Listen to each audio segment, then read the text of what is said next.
प्रेम से बोलिए सियावर रामचंद्र की जय। प्यारे भक्तों, आज आप सभी श्रवण करेंगे पौष मास कथा अध्याय 12। इस वीडियो में आप सभी श्रवण करेंगे श्री हरि के मानव रूप में अवतरित होने और उनसे श्री राम जैसे महामानव बनने की महागाथा। आज से आप श्रवण करेंगे रामायण कथा द्वितीय सोपान अयोध्या कांड की कथा। प्यारे भक्तों, पिछले अध्याय में आप सभी ने सुना था कि विश्वामित्र तो ऐसे श्रद्धेय हो रहे थे कि सब उनकी स्तुति करते थक नहीं रहे।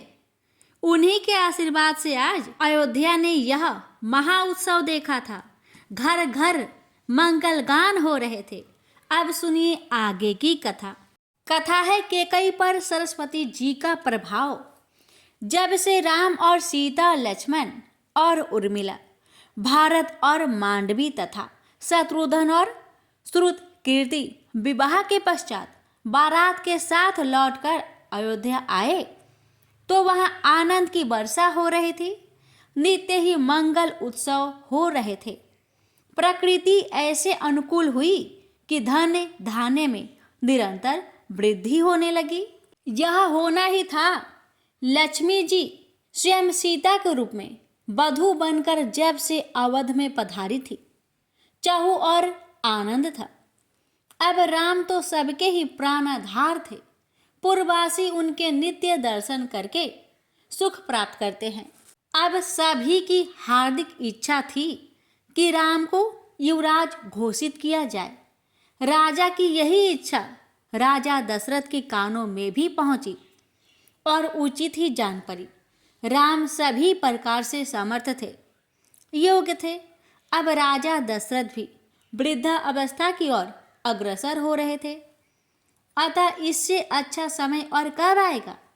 राजा ने वशिष्ठ जी से विचार विमर्श किया तो उन्होंने भी इस निर्णय का समर्थन किया।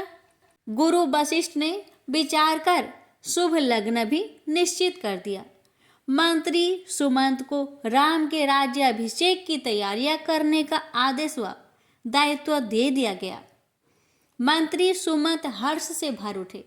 यही समय पर सही निर्णय लेने से सही व्यक्ति सदैव प्रसन्न होते हैं। राम के राज तिलक की खबर सारे नगर में फैल गई। अभी राम के विवाह की उत्सव की प्रसन्नता कम न हुई थी कि अब राज तिलक का महा उत्सव बड़े धन्य भागी है। अयोध्या की प्रजा। जब से राम का जन्म हुआ, जीवन ही उत्सव हो गए। नित्य नए नए उत्सव हो रहे थे। राम अब राजा बनेंगे। अयोध्या की प्रजा आनंद मगन हो रही थी। सबसे ज्यादा प्रसन्न तो रानी कैकेयी थी। राम उन्हें अति प्रिय है। उनकी प्रसन्नता का ठिकाना ही नहीं। राज तिलक की तैयारियां में अंतपुर में क्या क्या संस्कार होने हैं, यह सब उनकी ही देख रेख में हो रहा था। उनकी व्यवस्था देखकर राम के प्रति उनके प्रेम का पता चलता है। अयोध्या जीवंत थी। स्थान स्थान पर उत्सव हो रहे थे और नगरवासी उनमें बढ़ चढ़कर भाग ले रहे थे। अयोध्या के मित्र राज्यों में भी निमंत्रण पहुंच गए थे, जो वहां भी खुशियां मनाई जा रही थी। राम के राजा बनने के समाचार से सभी प्रसन्न थे, परंतु इंद्र आदि देवता चिंतित हो उठे। राम राजा बन गए तो राक्षस का अंत कैसे होगा। फिर तो वे राजकाज में ही उलझे रहेंगे। वे सीमित लक्ष्य के लिए तो इस संसार में नहीं आए। उन्हें तो संसार को निर्भय करना है और यह कार्य अवध के राजमहल में रहकर नहीं हो सकता। कोई उपाय तो करना ही होगा। अब कल सुबह ही तो राज्याभिषेक होना था। इंद्र आदि देवताओं ने सरस्वती से इस विषय में सहायता करने की विनय की और अपनी योजना बताई। रानी कैकेयी की एक प्रिय दासी मंत्रा थी। मंत्रा वृद्धा थी और कैकेयी की धाई माँ थी। कैकेयी की माता का स्वर्गवास उनके बचपन में ही हो गया था और मंत्रा ने ही माँ बनकर उनका पालन पोषण किया था उन दोनों में इतनी प्रीति हो गई थी कि जब कैकेयी का विवाह हुआ तो मंथरा को अपने साथ ही अयोध्या ले आई थी। मंथरा ने कैकेयी पर अपने मातृत्व का पूरा प्रभाव डाला था। देवताओं की प्रेरणा से देवी सरस्वती ने पहले मंथरा की ही बुद्धि फेर दी। उसका कैकेयी के प्रति मोह चरम पर पहुंच गया। कैकेयी का उत्साह देखकर मंथरा क्षण भर के लिए तो हिचकी, परंतु सरस्वती ने अपना प्रभाव बढ़ाकर उसे सम्मोहित कर लिया और इसी सम्मोहन की दशा में मंथरा रानी कैकेयी के कक्ष में गई। देवीय प्रभाव के वशीभूत मंथरा ने उसके हित की बात कहनी शुरू कर दी। हे रानी, कुमार भरत यहाँ नहीं है। राजा ने स्नेहवश राम का राज तिलक करने की ठान ली है। इससे रानी कौशल्या का गर्व तो और भी बढ़ जाएगा और भरत उनका सेवक बन जाएगा। फिर राम के पुत्र राजा होंगे और भरत के पुत्र उनके सेवक होंगे। महारानी कैकेयी की संतति क्या सेवकाई के लिए ही जन्म लेगी? यह व्यवस्था आज ना बदली तो फिर कभी ना बदलेगी। कुछ विचार करो। मेरी समझ में तेरी कोई बात नहीं आ रही है। जाने क्या चल रहा है तेरी बुद्धि में। मुझे बहुत से काम हैं, जो कहना है साफ साफ कहो। रानी, कुछ ऐसा कार्य करो कि राम के स्थान पर तुम्हारे प्रिय भरत का राज्याभिषेक हो जाए। रानी कैकेयी भन्ना गई। उन्होंने क्रोध भरी नजरों से मंथरा को घूरा। कपटिन, ऐसी कुबुद्धि कहाँ से लाई है? ऐसा अनर्थकारी सोचा भी कैसे? कैकेयी ने उसे धमकाया। पुनः ऐसा विचार भी जुआ पर लाई तो प्राण ही ले लूंगी। दाई माँ है, माँ बनने का प्रयास ना करो। देवता कैकेयी की बात सुनकर निराश हो गए। काम बिगड़ रहा था, अतः सरस्वती जी से विनय की कि कैकेयी की मति भी फेर दो, तब काम सफल होगा। जन कल्याण के लिए सरस्वती जी ने अपनी माया कैकेयी पर भी चला दी। माया के प्रभाव से बाहर जाने को आतुर रानी कैकेयी मंथरा की ओर मुड़ी।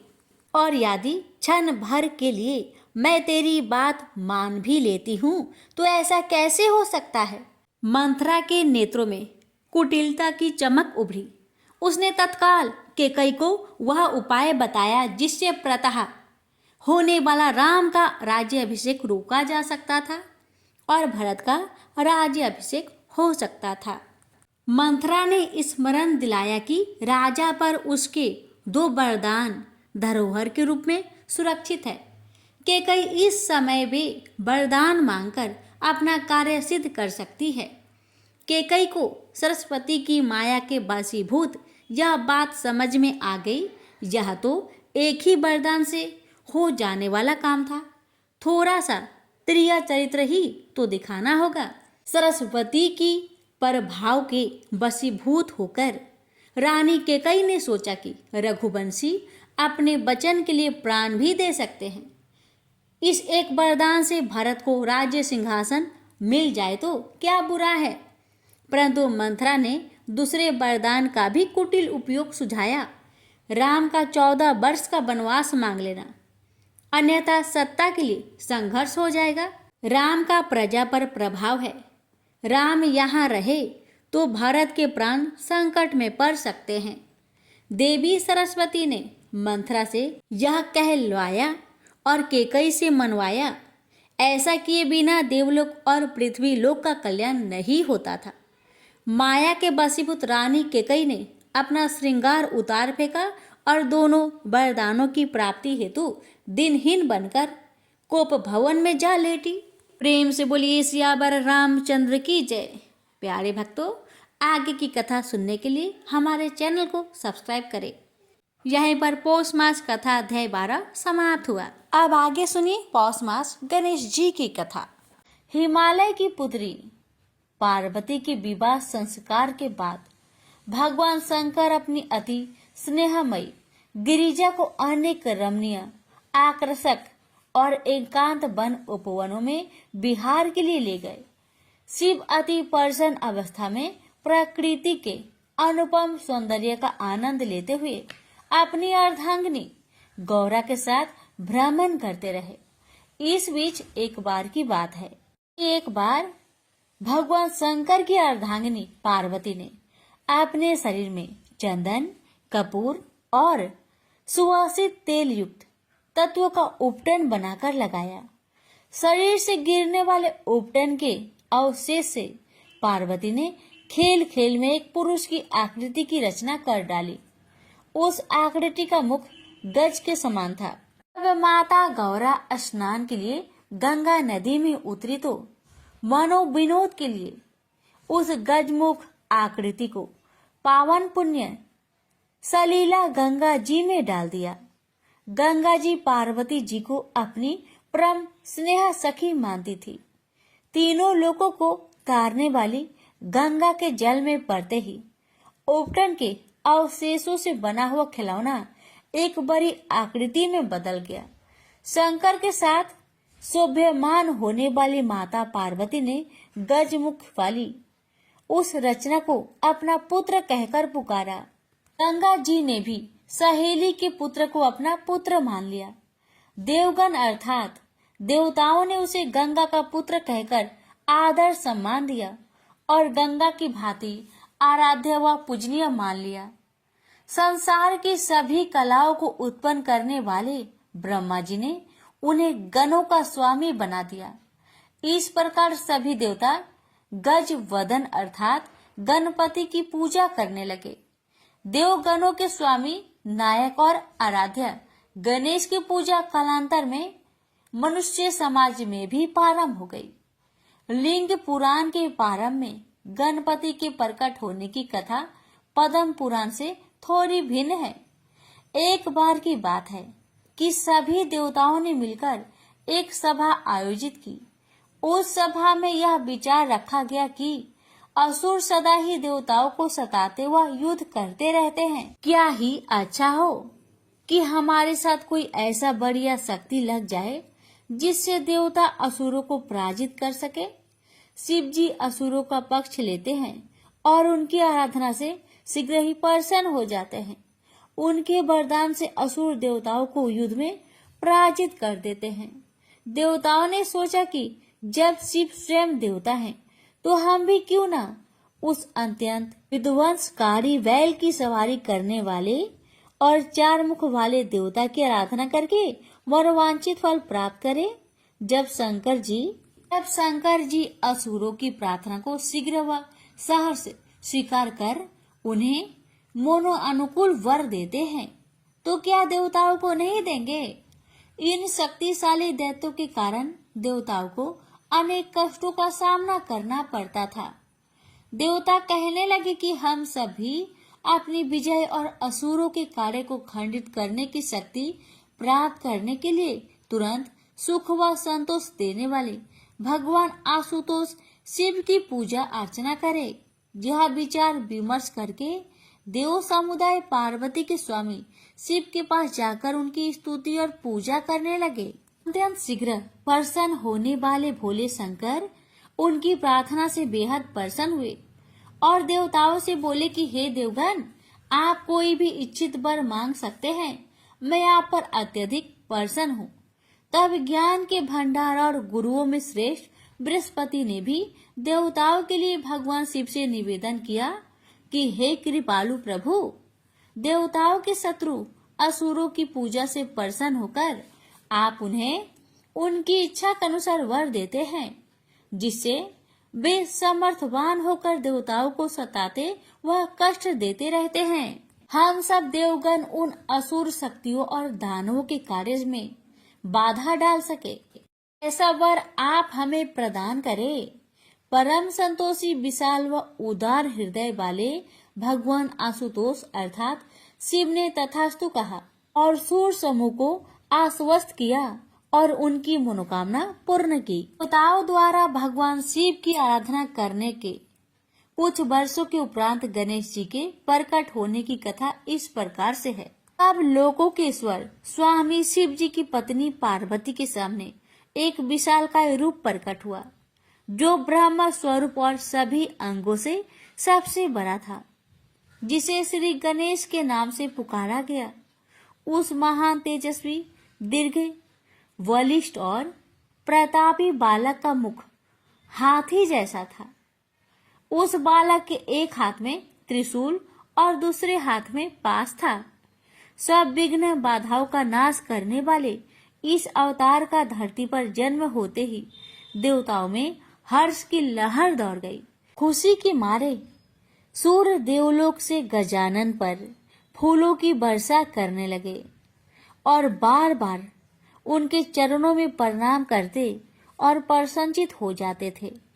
तीनों लोगों का कल्याण करने वाली हिमालय की पुत्री करुणा व दया की मूर्ति गौरा ने गजानन को अपना पुत्र मान लिया और उन्होंने अपने प्रिय पुत्र को बड़े सुंदर, आकर्षक और विचित्र आभूषण व वस्त्र आदि पहनाए। देवताओं में भी देवतुल्य भगवान शंकर ने अपने प्राण प्रिय पुत्र के लिए अन्य धार्मिक और जात कर्म संस्कार करवाए। महादेव ने अपने पुत्र गणेश से कहा कि पुत्र, तुम्हारा जन्म देवताओं की रक्षा के लिए हुआ है। तुम्हें दैत्यों का नाश करना है। ब्राह्मणों और ब्रह्मा को मानने वाले संतों के उपकार व भलाई के लिए तुमने अवतार लिया है। यदि धरती पर कोई दक्षिणा रहित यज्ञ हवन पूजन करे तो खुद जाकर उस कार्य के मार्ग में रुकावट यानी विघ्न उपस्थित करो, क्योंकि धर्म कार्य पूर्ण विधि पूर्वक होना चाहिए। दक्षिणाहीन यज्ञ करने वाले यज्ञकर्ता के कार्य में विघ्न डालकर उसे स्वर्ग न जाने दो। आगे भगवान शंकर कहने लगे कि जो भी संसार में गलत ढंग से या अन्यायपूर्ण कार्य करता है, तुम उसके प्राणों का नाश करो। जो गलत तरीके से अध्ययन, अध्यापन, व्याख्यान या अन्य धार्मिक कार्य करता है, हे गणेश, तुम उसके प्राणों का हरण करते रहो। जो व्यक्ति या स्त्री पुरुष वर्ण, धर्म और जाति के प्रति कर्तव्य पालन व धर्म पालन में निष्ठा न रखते हो और स्वधर्म से विमुख होकर चले, तुम उनके प्राणों का हरण करते रहो। हे शिव पुत्र गजानन, जो स्त्रियां नित्य प्रति तुम्हारी विधि पूर्वक पूजा अर्चना करे, उन्हें अपनी सम्मता प्रदान करो। हे मानवों से श्रेष्ठ गणपति, तुम अपने भक्तों की सदा रक्षा करो। इस लोक और परलोक में अपने भक्तों की रक्षा करना तुम्हारा धर्म है। विघ्न बाधाओं को दूर करने वाले, जीवन को मंगलमय बनाने वाले, प्रता स्मरणीय गणेश, तुम सदा तीनों लोकों में पूजनीय ही रहो। चतुर्मुख शिवजी ने गणेश जी से आगे ये भी कहा कि जो मेरी चक्रधारी विष्णु की अथवा परमेश्वर ब्रह्मा जी की यागों द्वारा अथवा ब्राह्मणों के मध्य से पूजा करते हैं, उन्हें सबसे पहले तुम्हारी पूजा करनी होगी। सभी धार्मिक कर्म कांड और मंगलकारी कार्यों में सर्वप्रथम तुम ही पूजे जाओगे। गणपति, तुम्हारी पूजा किए बिना जो भी शुद्ध कर्म या कल्याणकारी कार्य अथवा कर्मों का अनुष्ठान करेगा, उसका मंगल भी अमंगल में बदल जाएगा, उसके शुभ कर्म भी अशुभ हो जाएंगे। वर्ण व्यवस्था में कथित चारों जातियों ब्राह्मण, क्षत्रिय, वैश्य और शूद्र द्वारा भी सभी कार्यों की सिद्धि के लिए सर्वप्रथम तुम ही पूजे जाओगे। यह तुम्हारे लिए मेरा अटल आशीर्वाद है। भगवान गजानन की पूजा विधि का वर्णन करते हुए परमपिता शंकर ने कहा कि तीनों लोकों में मनुष्य देवता तुम्हारी पूजा किए बिना कुछ भी प्राप्त नहीं कर सकेंगे। चंदन, धूप, दीप, फल फूल और अक्षत आदि को उपहार स्वरूप चरणों में आशीर्वाद कर ही वे कुछ प्राप्त कर सकेंगे, अन्यथा नहीं। संसार में जो भी तुम्हारी पूजा करेंगे वे इंद्र और अन्य देवताओं के द्वारा भी पूजे जाएंगे। मनुष्य समाज और देव समाज में जो फल की कामना से ब्रह्मा, विष्णु इत्यादि की पूजा करेंगे लेकिन तुम्हारी पूजा नहीं करेंगे, उन्हें तुम विघ्न बाधा पहुंचाकर कष्ट दोगे। तुम्हारी सर्वप्रथम पूजा के बिना तीनों लोकों में किसी के भी कल्याणकारी कार्य सिद्ध नहीं होंगे। परमात्मा शिव का आशीर्वाद पाकर पार्वती पुत्र गणपति ने विघ्न गणों को उत्पन्न किया।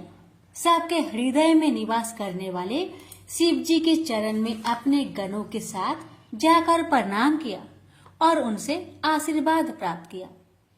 हे मुनियों, गणेश जी के उत्पन्न होने की एक और कथा बड़ी रोचक और मनोहारी है। एक समय की बात है कि देवी पार्वती अपने आराध्य स्वामी शंकर के साथ कैलाश पर्वत पर रह रहे थे। भगवती गिरिजा की दो प्रिय सखियां भी उनके साथ थी, जिनका नाम क्रमशः विजया और जया थे। नारायणी पार्वती एक दिन अपनी सखियों के साथ बैठी मनोविनोद में व्यस्त थी कि दोनों सखियां कहने लगी कि हे भगवती, सभी गण महेश्वर शिव जी के हैं, आपके नहीं। नंदी, भृंगी, अन्य सभी गण भगवान शंकर की सेवाओं के लिए तत्पर रहते हैं। तुरंत मनोकामना पूर्ण करने वाले भगवान आशुतोष अपने गणों की भक्ति और सेवा से अत्यधिक प्रसन्न हैं। वे गण अपनी अनन्य भक्ति सेवा के कारण ही द्वारपाल बने हुए हैं। यह बात ठीक है कि वे गण हमारे भी सेवक है, पर फिर भी हमारी इच्छा है कि हमारे लिए भी आप एक गण बना दीजिए, जो सदा हमारी आज्ञा अनुसार हमारी सेवा में उपस्थित रहे।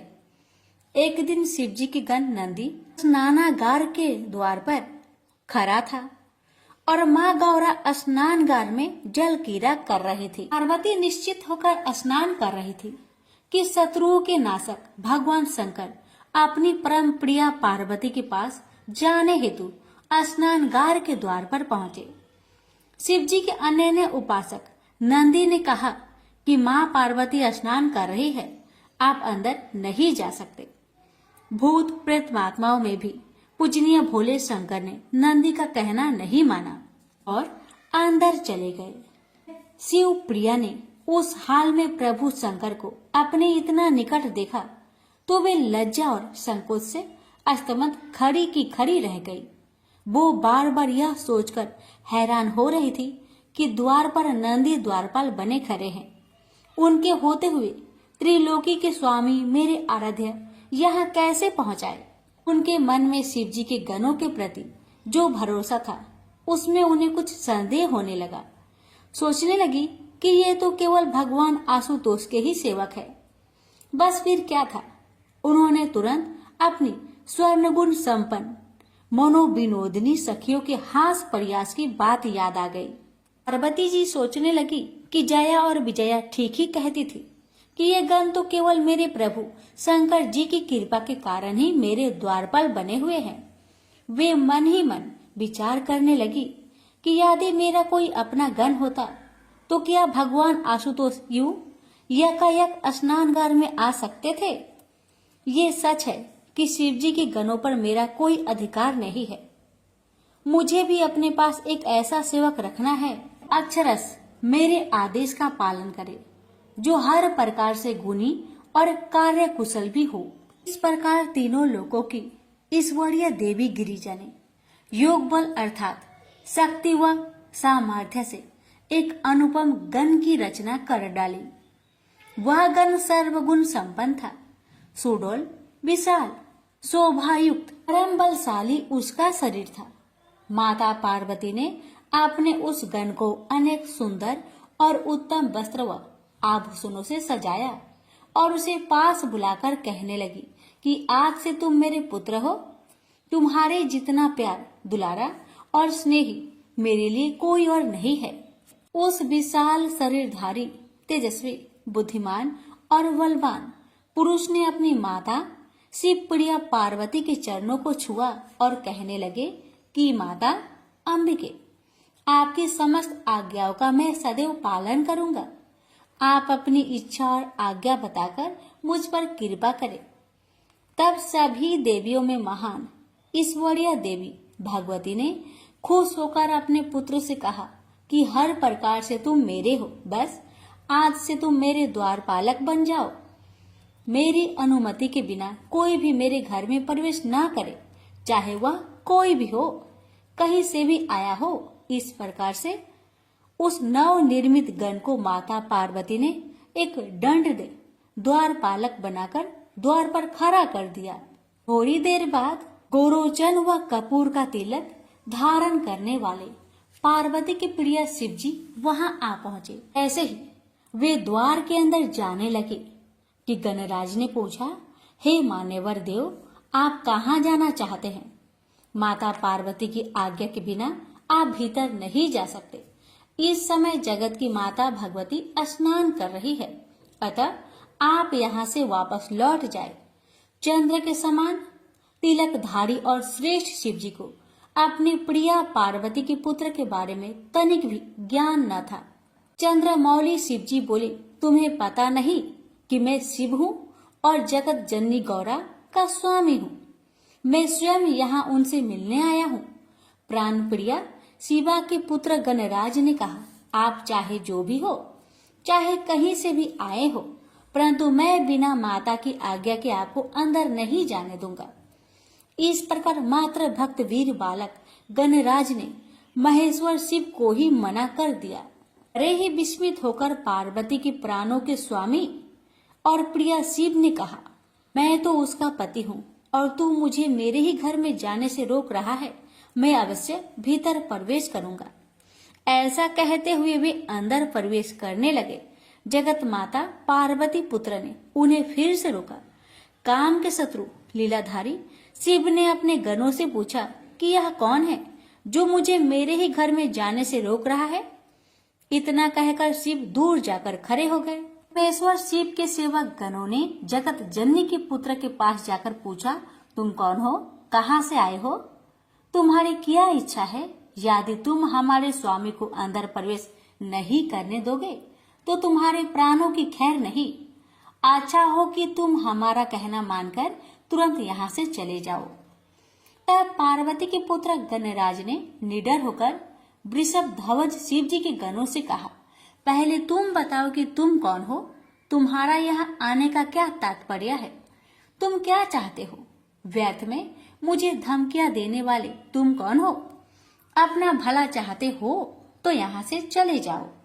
शिव जी के गणों ने कहा, हम भगवान भूतनाथ के गण और द्वारपालक हैं। भूतों को आनंद देने वाले स्वामी शिव जी की आज्ञा से हम तुम्हें यहाँ से हटाने आए हैं।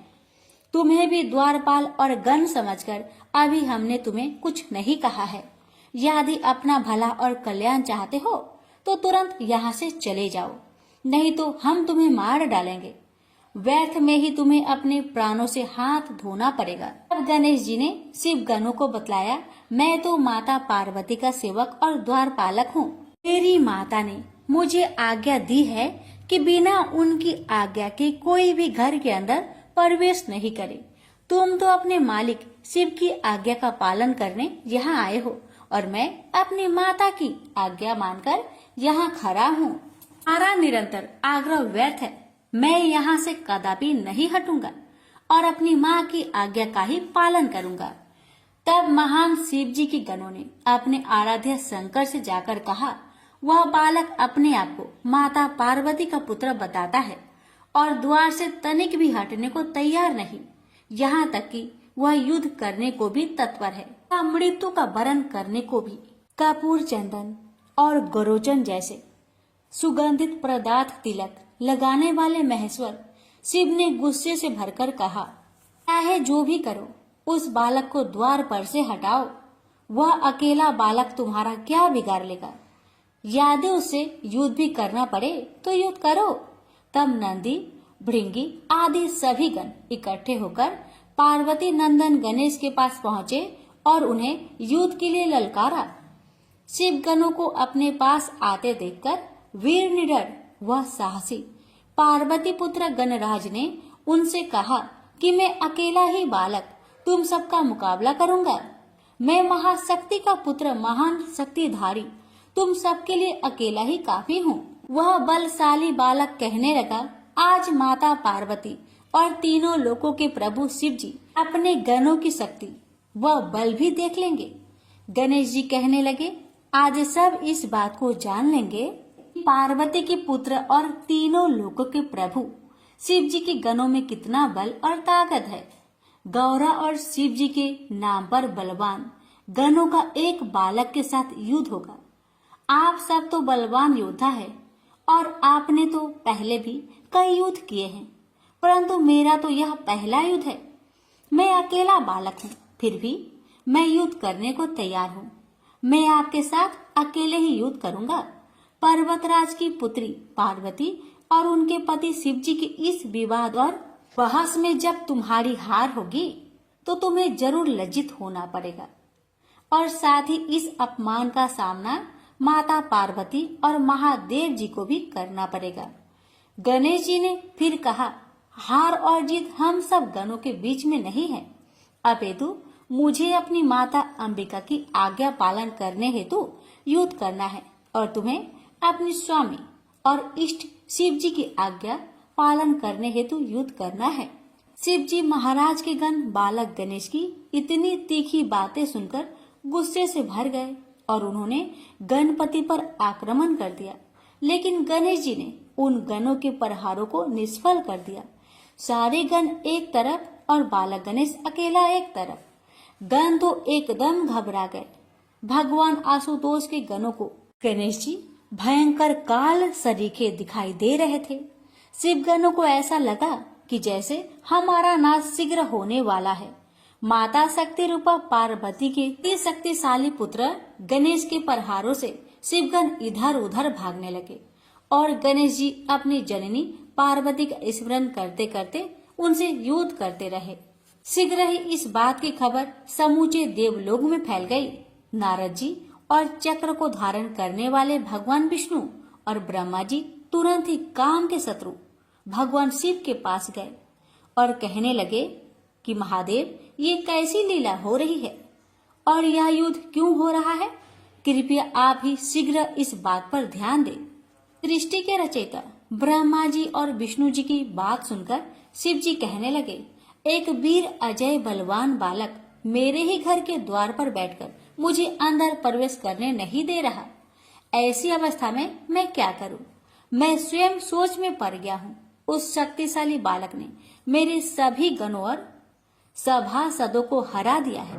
वे सब उस बालक के तीखे बाणों से और चोटों से डरकर भाग गए हैं। यह घायल हो गए हैं। आप सब मिलकर उसे समझाए और कोई न्यायपूर्ण मार्ग निकालकर इस युद्ध को रोकने की चेष्टा करे।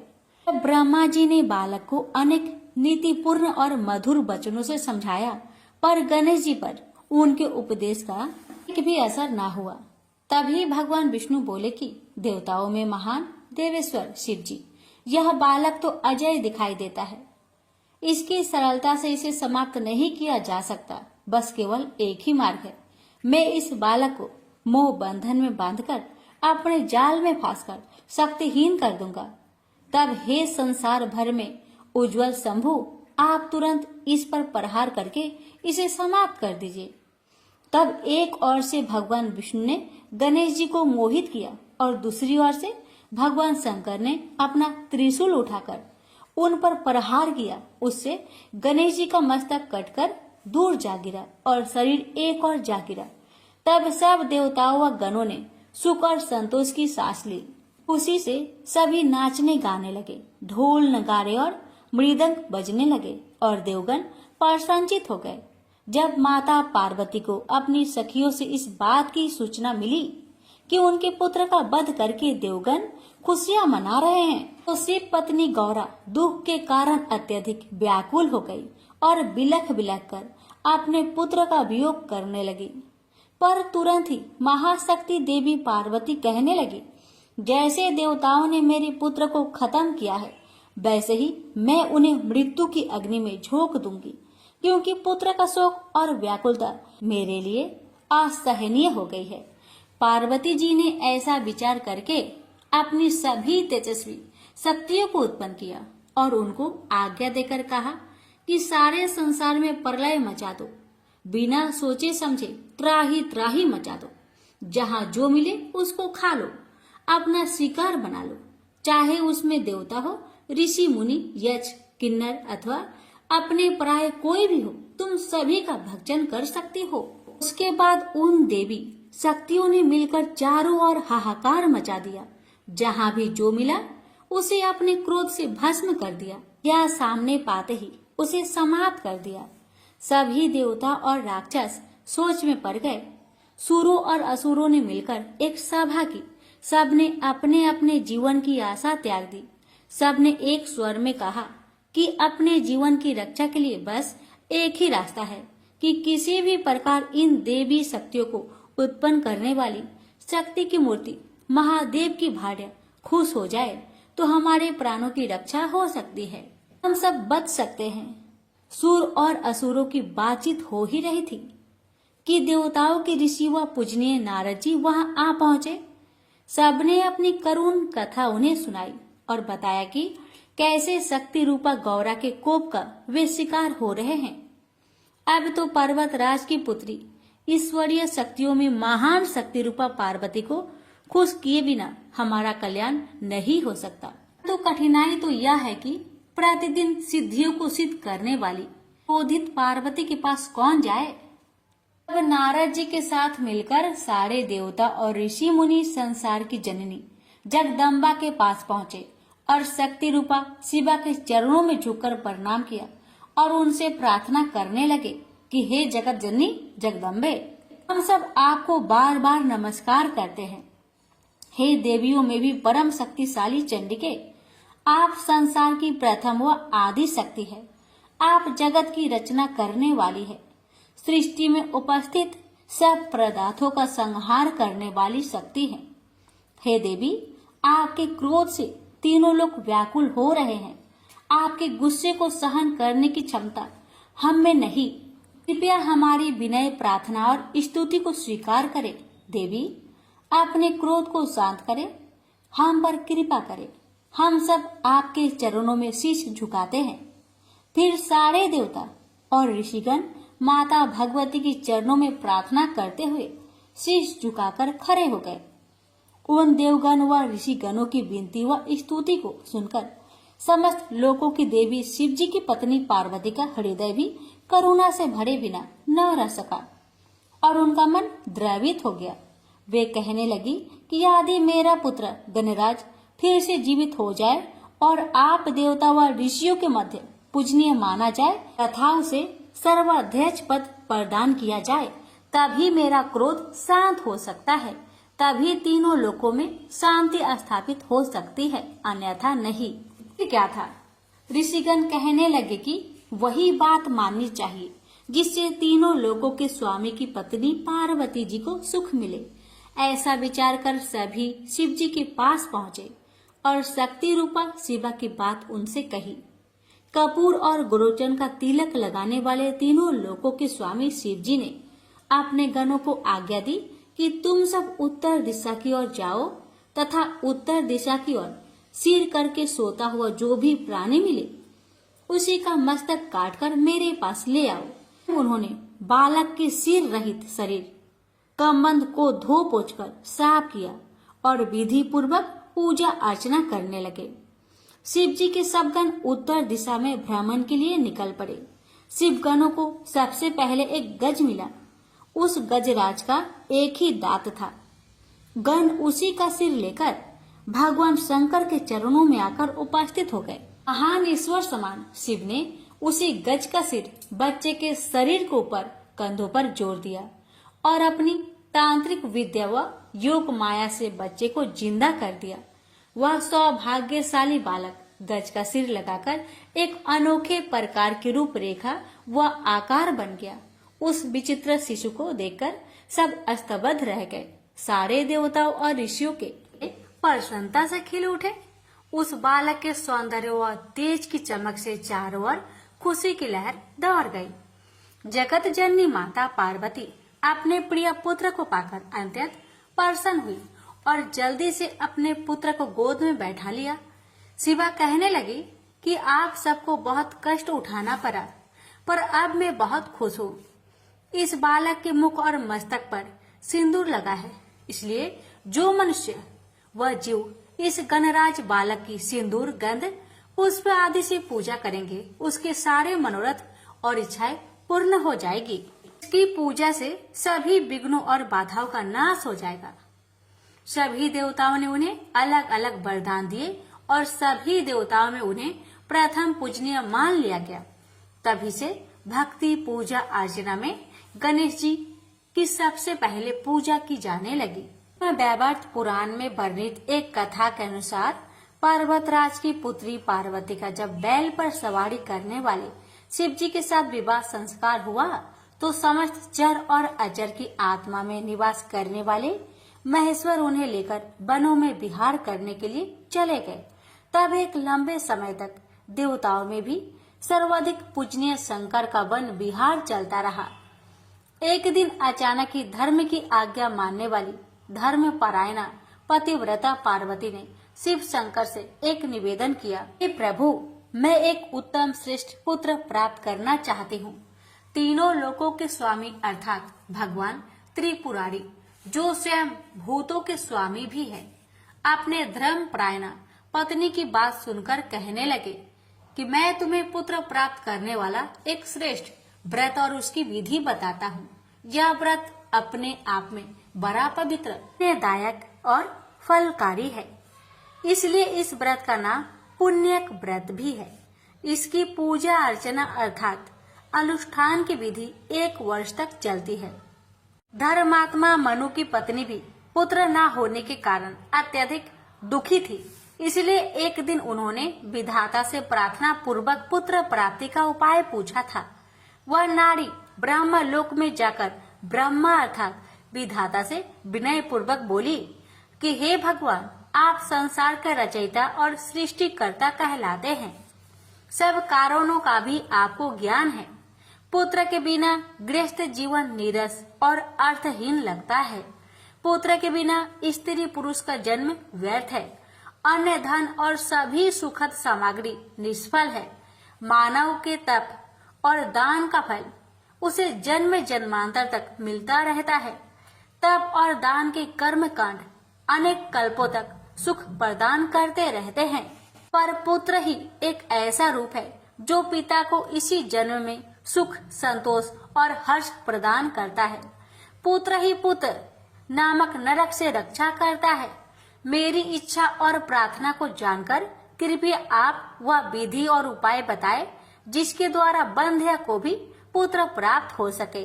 माता कहने लगे कि हे पुत्री, मैं तुम्हें एक ऐसा व्रत बताता हूँ जो समस्त इच्छाओं को पूरा करने वाला और परम सुखद है। यदि तुम विधि विधान से इस व्रत का अनुष्ठान करोगी तो श्री नारायण विष्णु के स्वरूप जैसे ही श्रेष्ठ और पराक्रमी पुत्र की प्राप्ति तुम्हें होगी। व्रत के समय 1 वर्ष निरंतर वेदों में बताई गई वस्तुओं का दान करते रहना चाहिए। माघ मास से शुक्ला पक्ष की त्रयोदशी से इस व्रत को प्रारंभ करना चाहिए। व्रत करने वाले व्रती को चाहिए कि व्रत आरंभ करने के पहले दिन द्वादशी को उपवास या व्रत रखे तथा अगले दिन त्रयोदशी प्रातःकाल ब्रह्म मुहूर्त में उठकर नित्य कर्मों को समाप्त करके श्री हरि के मंदिर में जाकर उन्हें अर्घ्य अर्थात जल चढ़ाए, पूजा अर्चना व प्रार्थना करे। फिर तुरंत घर वापस जाकर किसी सुयोग्य ब्राह्मण को आचार्य पद के लिए चुनकर भगवान विष्णु की स्तुति करते हुए मंत्रों का उच्चारण करे और फिर कलश की स्थापना कर मन में दृढ़ संकल्प कर इस व्रत का अनुष्ठान प्रारंभ करे और श्री हरि विष्णु का निरंतर ध्यान करे। के बाद हे पुत्री, अनेक प्रकार के फल, पुष्प और सुगंधित द्रव और प्रसादों से भगवान विष्णु की आराधना शुरू करनी चाहिए। कुष्मांड, श्रीफल, नारियल और जंबीर आदि फलों से श्री हरि की भक्ति करनी चाहिए। अनेक वाद्य यंत्रों का प्रयोग कर भजन गीत, संगीत और नृत्य कर श्री हरि को प्रसन्न करना चाहिए। उनकी भक्ति और वर प्राप्ति के लिए 1 लाख सुगंधित पुष्पों की माला श्री हरि को भेंट करनी चाहिए। भगवान की संतुष्टि और आनंद के लिए अनेक प्रकार के स्वादिष्ट व्यंजनों का प्रसाद बनाकर भोग लगाना चाहिए। फूल, मिश्री और तुलसी के पत्ते का मिश्रण बनाकर श्री हरि के स्थान को सुसज्जित रखना चाहिए। व्रत करने वाली स्त्री को 100 ब्राह्मण को नित्य स्वास्तिक, शुद्ध व स्वादिष्ट भोजन कराना चाहिए। भगवान शिव ने पार्वती से कहा कि हे देवी, हर दिन पूजा के समय सुगंधित फूलों से भरकर 100 अंजलियां पावन प्रभु श्री हरि को अर्पित करनी चाहिए और 100 बार शीश झुकाकर प्रणाम करना चाहिए। व्रत काल के अंतर्गत 6 महीने तक हविष्यान यज्ञ में चढ़ाए जाने वाला अन्न अर्थात अगहनी, चावल, धान, मूंग, तिल, जौ, मटर, तिन्नी, साठी, दूध, दही, घी, घृत पकवान, शक्कर, लौंग, जीरा, पीपल, सेंधा नमक, समुद्री नमक, भथुआ, मूली, आम, इमली, कटहल, नारंगी, केला, हरहर और आंवला आदि हविष्यान कहे जाते हैं। व्रती को 5 मास तक फलहार, 1 पक्ष तक हबी, हरे शाकफल इत्यादि का आहार और 1 पक्ष में केवल जल पर निर्भर रहना होता है। उपयुक्त विधि से व्रत करने पर फिर उसका उद्यापन करना चाहिए। 360 डालिया सुंदर वस्त्रों, अति उत्तम उपहारों, आभूषणों, भोज्य पदार्थों और यज्ञोपवीत यानी जनेऊ से भरकर दान करें। हवन यज्ञ में 1360 घी की आहुतियां देकर प्रणाम करें। इतने ही ब्राह्मणों को श्रद्धा पूर्वक इच्छित भोजन कराकर 1 स्वर्ण मुद्रा की दक्षिणा दे। इस व्रत को करने से श्री हरि के चरणों में पक्की और पूर्ण भक्ति हो जाती है। इस प्रकार नियम पूर्वक यह व्रत करने से पराक्रमी व प्रसिद्ध पुत्र पति का सौभाग्य व सुख और अत्यधिक धन की प्राप्ति होती है। संसार के पितामह अर्थात ब्रह्मा की कृपा व प्रेरणा को पाकर 100 रूपों को धारण करने वाली शत्रुपा सती अत्यधिक प्रभावित व प्रसन्न हुई। फिर उन्होंने इस सुफल को देने वाले व्रत को विधि विधान से श्रद्धा पूर्वक किया। व्रतधारी धर्मात्मा मनु की पत्नी ने इस परम और सुभद व्रत को किया।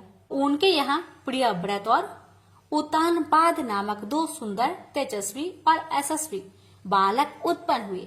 प्रसिद्ध महाभाग देवहूति ने भी जब इस व्रत के महात्म्य को सुना तो उन्होंने भी इस व्रत को धारण करके श्री हरि के अंश कपिल जी को अपने पुत्र रूप में पा लिया था।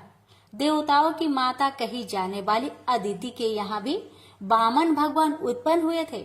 इस महान और महिमाकारी व्रत के प्रभाव के कारण अनेक सौभाग्यवान और पुत्रहीन नारियां पुत्रवती हुई है। जी कहने लगे, हे प्राण भल्ले, तुम भी इस व्रत का श्रद्धा पूर्वक विधि पूर्वक भक्ति पूजा युक्त पालन करो, तुम्हें निश्चय ही परम दुर्लभ पुत्र रत्न प्राप्त होगा। कपूर और अर्थात कपूर और सुगंधित गुरु चरण का तिलक धारण करने वाले शंकर के द्वारा ऐसे मधुर और महिमामय वचन सुनकर सती पार्वती ने भी इस पवित्र और सुलभ देने वाले दुर्लभ व्रत को किया था। तभी उनके यहाँ भगवान गणेश जी पुत्र रूप में उत्पन्न हुए थे। पुत्र पैदा होने की खुशी में माता गौरा अत्यधिक प्रसन्न हुई। स्वर्ग और मोक्ष को दान देने वाले माता पार्वती के स्वामी शिव जी भी पुत्र के उत्पन्न होने से बहुत खुश हुए और उनकी दिव्य प्रेरणा से अनेक वाद्य यंत्र बजने लगे। चहुओर संगीत, नृत्य और आनंद की लहर दौड़ गई।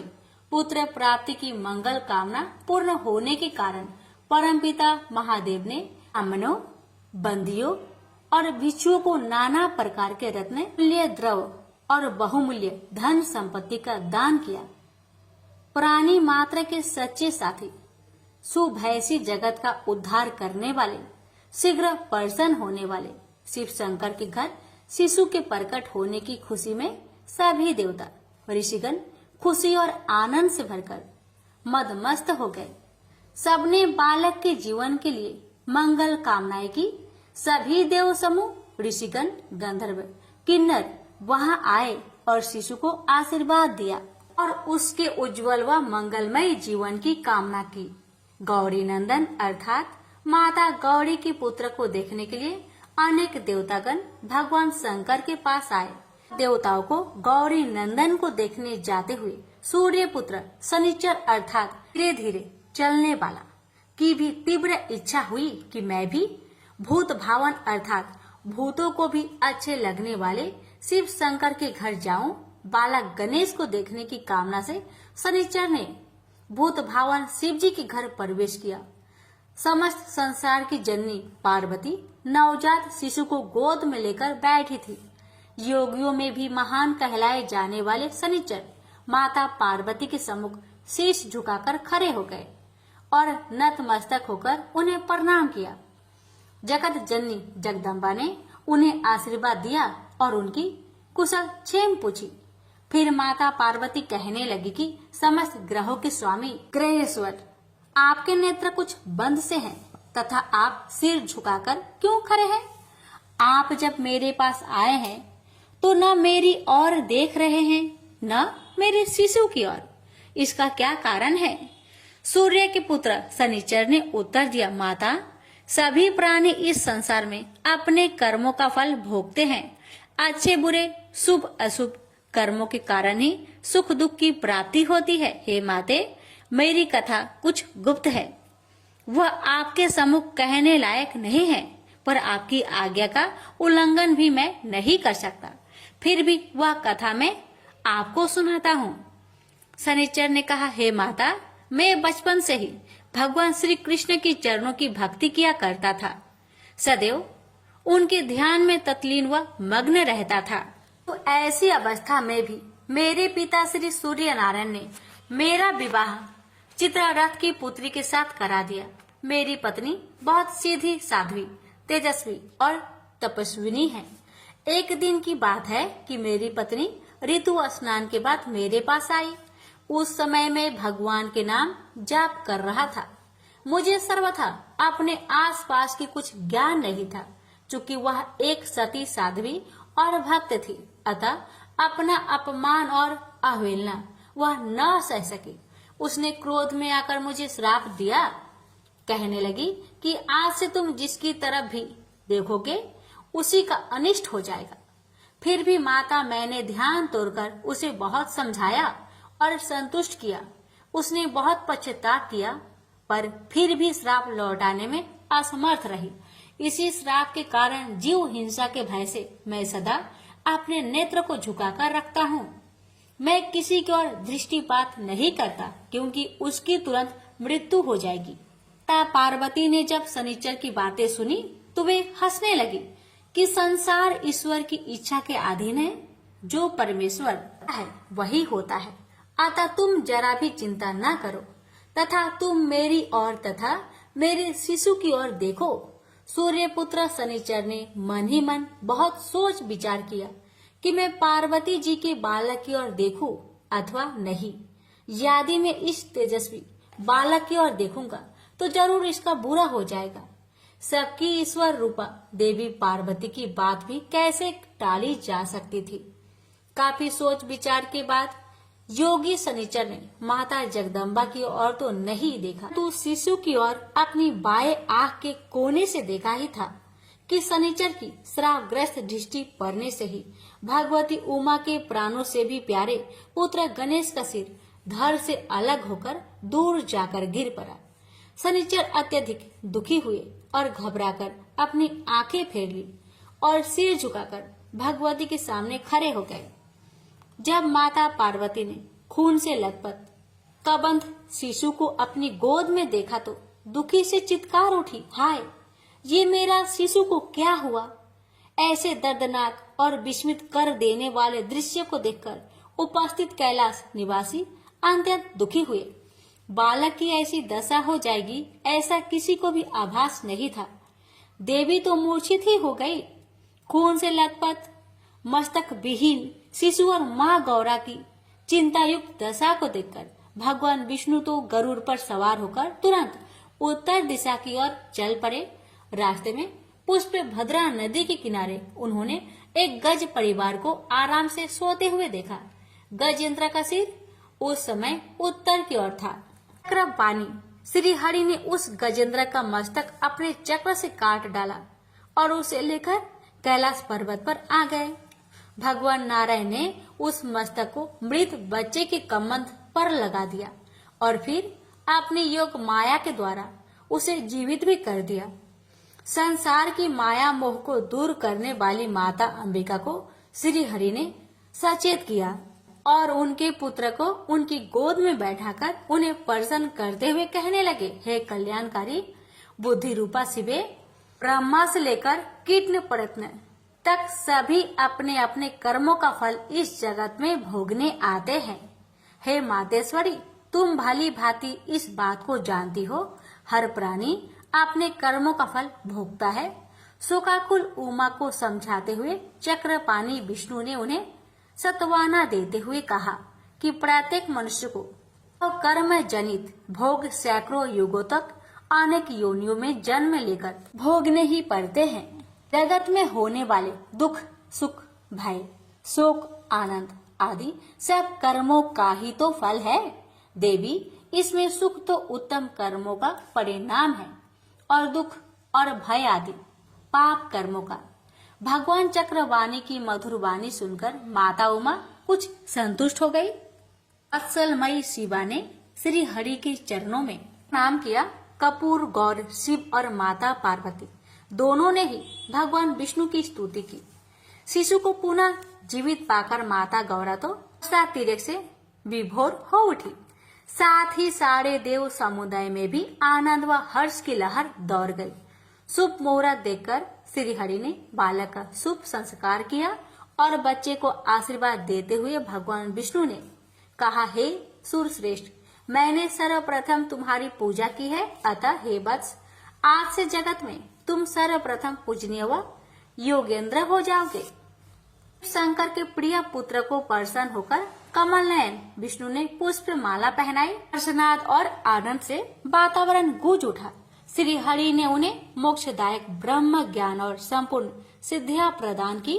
भगवान नारायण ने रुद्रप्रिय नंदन के 8 नाम भी रख दिए, विघ्नेश, गणेश, हिरंब, गजानन, लंबोदर, एकदंत, सुप्रकर्ण और विनायक। तभी से पार्वती पुत्र गजमुख अग्र रूप में पूजनीय माने जाते हैं।